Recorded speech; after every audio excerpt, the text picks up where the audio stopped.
नमस्कार दोस्तों, omniscient channel में आपका स्वागत है। और आज आप इस वीडियो में ओमनीसेंट इंग्लिश के तहत 446वें दिन के वीडियो को देख रहे हैं। दोस्तों, जैसा कि मैंने पिछले वीडियो में कहा, यानी कि 445वें वीडियो में, कि कुछ ऐसे वर्ब होते हैं जो कि आप अगर उसके हिंदी पे जाए, अगर हिंदी अर्थ लगाना चाहें तो अर्थ तो एक है, लेकिन वर्ड जो है हमेशा दो होता है, या कहें कि बहुत ही बारीकी अंतर होता है उन दो अंग्रेजी के यानी इंग्लिश के वर्ड्स में। तो ऐसे ही वर्ड्स को लेकर मैं आपके सामने आया हूँ, और ये हमारा इस कुछ जो महत्वपूर्ण इस तरह के टॉपिक्स हैं वो इसका एक दूसरा पार्ट है। तो सबसे पहले बात करें दोस्तों, अगर आप नए चैनल को सब्सक्राइब कीजिए, घंटी को दबाने वाले वीडियो के लिए। वीडियो पसंद है लाइक और शेयर जरूर कीजिएगा। देखिए, आसानी से पढ़ना सीखना चाहते हैं, बोलना सीखना चाहते हैं या लिखना सीखना चाहते हैं तो बस इतना करना है आपको कि ओमनीसेंट इंग्लिश यूट्यूब पर सर्च में टाइप कीजिए। मैं बोली सारे वीडियो के लिंक आपको मिल जाएंगे, या डे 1 से हमारे वीडियो को देखिए। जी हाँ दोस्तों, इसके लिए बस आपको कुछ नहीं करना है, ओमनीसेंट इंग्लिश यूट्यूब को सर्च में टाइप कीजिए, मैं बोलिए। अब बात करते हैं राइटिंग स्किल की या स्पोकन स्किल की। सबसे जरूरी क्या होता है, अधिक से अधिक दोस्तों वर्ड मीनिंग याद किया जाए, चाहे वो कोई भी वर्ड मीनिंग हो। जैसे कि यहाँ पर चूंकि वर्ब से रिलेटेड है तो आप वर्ब से रिलेटेड ही देखेंगे, तो सब कुछ सीखिए विथ इजी स्टेप, क्योंकि कुछ एग्जाम्पल भी दिया गया है हिंदी इंग्लिश दोनों में, तो आप अच्छे से समझ सकते हैं। तो आइए शुरू करते हैं यूजेस ऑफ सम वर्ब्स। देखिए, जो बात होगा यहाँ पर देखें, जैसे लाई के जितने भी और भी लाई से रिलेटेड वर्ड्स हैं, ले है, ले के बाद आप देखेंगे लेट का भी कई यूज़ है, उसको भी देखिए, समझिए बारीकी से। मे, और मे के बाद माइट, फिर कैन, ये सब मॉडल्स है। कैन के बाद है कुड, फिर शुड, और शुड के बाद दोस्तों आउट टू है। तो ये सारे के सारे यहाँ तक जो है मॉडल्स वर्ब कहलाते हैं। ये तो आप जानते होंगे कि मॉडल वर्ब्स कहलाते हैं। तो ये तो एक हुआ कि जो आप कॉमन है जानते हैं, लेकिन ये सारे जो है और भी इसके बाद कैसे यूज करेंगे तो इसका भी यूज सीखेंगे, खासकर ये वाला। तो एक तरह से बेसिक समझे, क्योंकि ये सब आपका जाना पहचाना है, पहले से आप जानते होंगे कई बार कैसी तरह। तो बहुत इजी है, हालांकि इसके ऊपर मैंने बहुत सारे वीडियोस बना रखा है, और हर तरह के सेंटेंस को लेकर, यानी अफर्मेटिव, नेगेटिव, इंट्रोगेटिव, इसके अलावा भी बहुत सारे क्वेश्चन के रूप में या WH फॉर्म के रूप में भी मैंने बहुत सारे क्वेश्चंस यानी कि सेंटेंसेस को बना रखा है हिंदी इंग्लिश में। तो शुरुआत के वीडियो देखिएगा तो आपको सब समझ में आने लगेगा। तो आइए शुरू करते हैं। अब देखिए, लाई के बारे में पढ़ते हैं। लाई का 3 फॉर्म है यहाँ पर, ये V1 है, ये V2 है, और ये V3 है। इसका मतलब क्या होता है, यानी कि प्रेजेंट पास्ट से रिलेटेड है ये। और तो देखिए यहाँ पर ध्यान देंगे कि ये V2 यहाँ पर हो जाता है, यानी कि प्रेजेंट पास्ट पार्टिसिपल है, ठीक है। तो आइए देखिए, लाई जो है इसकी क्रिया के 2 अर्थ होते हैं। यहाँ पर 2 अर्थ बताए गए हैं यहाँ पर, जबकि लाई एक ही है। अब जैसे झूठ बोलना या लेटना, देखिए क्या है, हिंदी अर्थ वर्ड मीनिंग तो एक ही है, और हिंदी अर्थ में थोड़ा सा असमानता है, यानी कि एक तो झूठ बोलना, दूसरा लेटना है। इसका यूज़ देखिए, पहले अर्थ में लाई जो है, लाई का पास्ट जो है और पास्ट पार्टिसिपल जो है लेड है। जी हाँ दोस्तों, लेड है, यानी कि ये V2 भी है और V3 भी है, ये ठीक है, लाइड। और दूसरे अर्थ में पास्ट और पास्ट पार्टिसिपल रूप जो है ले हो गया, ले और लेन हो गया, यानी कि यहाँ V2 ये हो गया, V3 ये हो गया। तो सिंपल है दोस्तों, लाई का पास्ट हो जाता है, यहाँ पर मैं आपको बताता हूँ। लाई है, लाई का पास्ट हो गया लेड, LIED ये हो गया V2, फिर LIED ये हो गया V3। जबकि लाई का अगर लेटना के अगर सेंस में देखा जाए तो क्या हो जाएगा, ले और लेन, ये V2 ये हो गया और ये V3 हो गया। बात को समझ रहे होंगे कि ले से 2 वर्ड बने, तो इसका 2 अर्थ है, एक तो झूठ बोलना, दूसरा है लेटना। अगर झूठ बोलने के सेंस में अगर हम लिखते हैं, अगर आपको लिखना है तो ले लेड बोलेंगे सीधा, ले, ठीक है, लाई है, सॉरी ले नहीं, लाई लेड। और लेटना के सेंस में बोलना है तो लाई ले और लेन, लाई ले और लेन, तो ये अलग अलग हो गया। तो आइए देखिए एग्जाम्पल समझते थे। ही लेट टू मी। अब भाई लेट तो जाहिर सी बात है झूठ बोलने के सेंस में है, यहाँ पर आ रहा है, यानी वह मुझसे झूठ बोला, वह मुझसे झूठ बोला या मुझे झूठ बोला। फिर देखिए ये ले जो है कि लेटने के संबंध में आ रहा है। He lay down on the ground, he lay down on the ground, मतलब वह भूमि पर लेट गया है। तो कितना लाई से ही 2 वर्ड्स यहाँ दोनों का पास्ट और पास्ट पार्टिसिपल भी अलग अलग है और हिंदी अर्थ भी अलग है। आप यहाँ अच्छे से समझ होंगे। चलिए नेक्स्ट देखते हैं दोस्तों। और तो नेक्स्ट है दोस्तों, तो ये देखिए दूसरा है ले। ले से बना है लेड और इसका अर्थ है डालना। जी हाँ दोस्तों, ले से, अब हालांकि वहाँ भी लाई ले लेन था, यहाँ पर ले से लेड बना है और इसका अर्थ क्या है, डालना है। जैसे एग्जाम्पल के रूप में समझिए। और जैसे he laid the foundation of the school, यानी कि उन्होंने स्कूल की नींव डाली। तो देखिए डाली के सेंस में यानी डालना से डाली बना है, तो ये लेड का प्रयोग हुआ है। तो वहाँ था दोस्तों क्या, झूठ बोलना और लेटना, जबकि यहाँ पर ले लेट का अर्थ क्या है, डालना। चलिए नेक्स्ट देखते हैं दोस्तों। और ये तीसरा नंबर है late.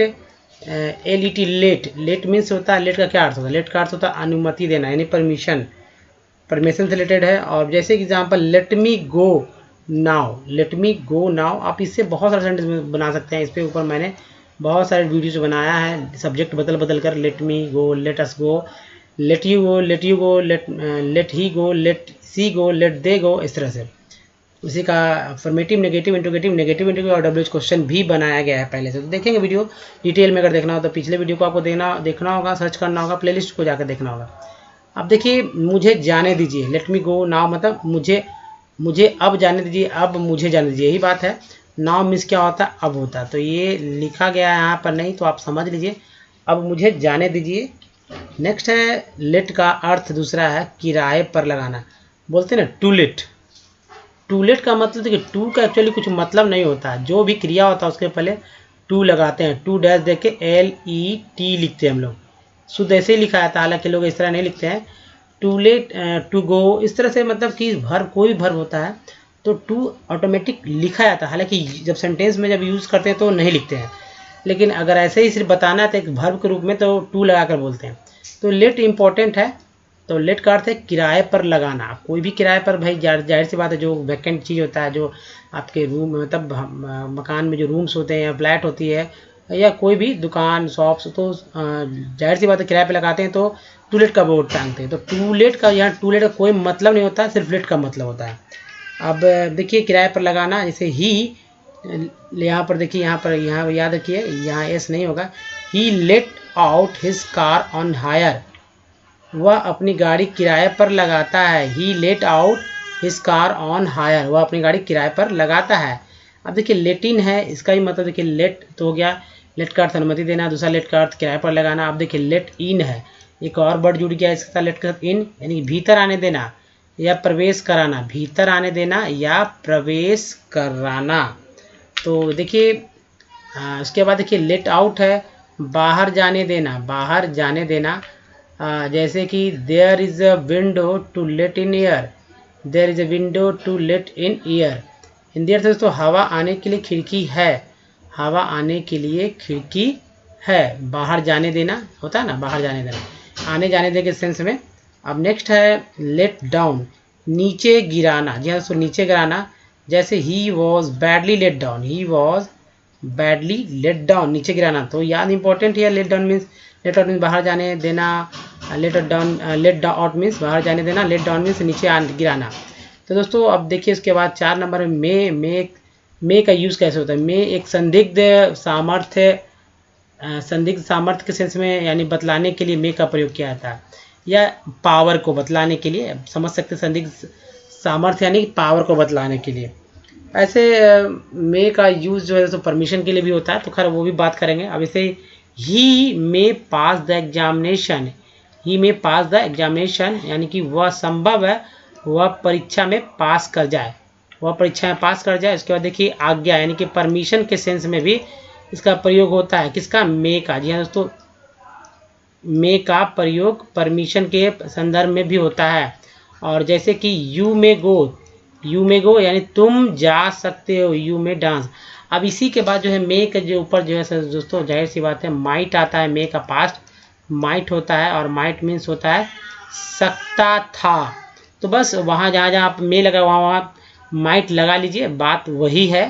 He might pass the exam, संभव है वह परीक्षा में पास कर गया था, या यू माइट गो, तुम जा सकते थे, ऐसे बनेगा। चलिए माइट भी हो गया। अब नेक्स्ट देखते हैं कैन पे और कुड पे। कैन कुड का क्या अर्थ है। तो कैन ये पूर्ण सामर्थ्य दिखाने के लिए, जहाँ वो आधा सामर्थ्य दिखाता है, संदिग्ध सामर्थ्य दिखाता है, वही कैन जो है पूर्ण सामर्थ्य दिखाने का मतलब कि जितनी निश्चिंतता के साथ आप कैन में बोल सकते हो उतनी निश्चिंतता के साथ आप मे में नहीं बोल सकते हैं। अब देखिए प्रेजेंट टेंस में कैन और पास्ट टेंस में जो है कुड होता है प्रयोग किया था। बस ये प्रेजेंट ये पास्ट है, जैसा कि मैंने बताया मे माइट का, उसी से कैन कुड का। जैसे कि you can lift this load, you can lift this load, यानी तुम इस बोझ को उठा सकते हो। जी हाँ दोस्तों, तुम इस बोझ को उठा सकते हो, भार को उठा सकते हो। अब देखिए ये तो कैन था प्रेजेंट का, पास्ट का देखिए कुड देखिए, he could resist the temptation, मतलब वह लोभ को रोक सका, वह लोभ को रोक सका, रोक सकता था।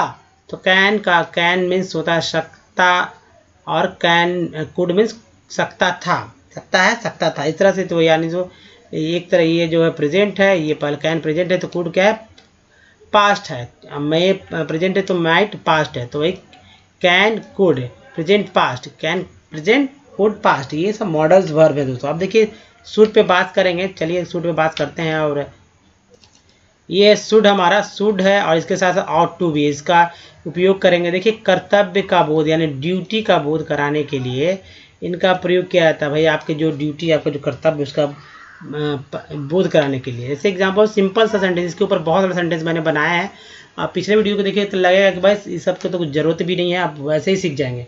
शुड के बाद कोई भी प्रीपोजिशन नहीं आता, एक याद रखिए प्रीपोजिशन, कोई भी प्रीपोजिशन नहीं आता, लेकिन आउट के बाद टू प्रीपोजिशन जो है आता है। जी हाँ दोस्तों, आउट के बाद टू प्रीपोजिशन आता है। तो इस प्रयोग को आप अच्छे से देखिए और ध्यान से देखिए कि शुड के बाद तो टू नहीं आएगा, कोई प्रीपोजिशन नहीं आएगा, लेकिन आउट के बाद तो प्रीपोजिशन आएगा, वो टू। अब इस एग्जाम्पल समझते, you should be polite, you should be जो है पोलाइट, याद रखिए, यू शुड बी पोलाइट, यानी कि तुमको विनीत होना चाहिए, नम्र होना चाहिए। क्या होना चाहिए? नम्र। नम्र मीन होता है दोस्तों, जाहिर सी बात है, पोलाइट मीन नरम या विनीत, वही बात है। अब देखिए इसके बाद बात करते हैं यू आउट टू, देखिए यहाँ पर टू लग गया ना, out to serve your parents, मतलब दोस्तों तुम्हें माता पिता की सेवा करनी चाहिए। जी हाँ दोस्तों, तुम्हें माता पिता की सेवा करनी चाहिए। तो याद रखिएगा शुड और आउट टू में क्या फ़र्क है और कैसे इसका इस्तेमाल होता है। तो इसमें प्रीपोजिशन नहीं लगता है, इसमें प्रीपोजिशन लगता है। बाकी तो आप समझ ही रहे हैं कि कर्तव्य का बोध कराने के लिए इसका उपयोग किया जाता है। तो मैंने वीडियोस बनाया है इसका अफर्मेटिव, नेगेटिव, इंट्रोगेटिव और डब्ल्यू क्वेश्चन के साथ बहुत सारे, क्योंकि सूट से रिलेटेड बहुत सारे सेंटेंस हैं, जब बोलेंगे तो कहीं ना कहीं आपका जो इंग्लिश के प्रति जो अगर कहा जाए कि फ्लो है वो झलकने रहेगा।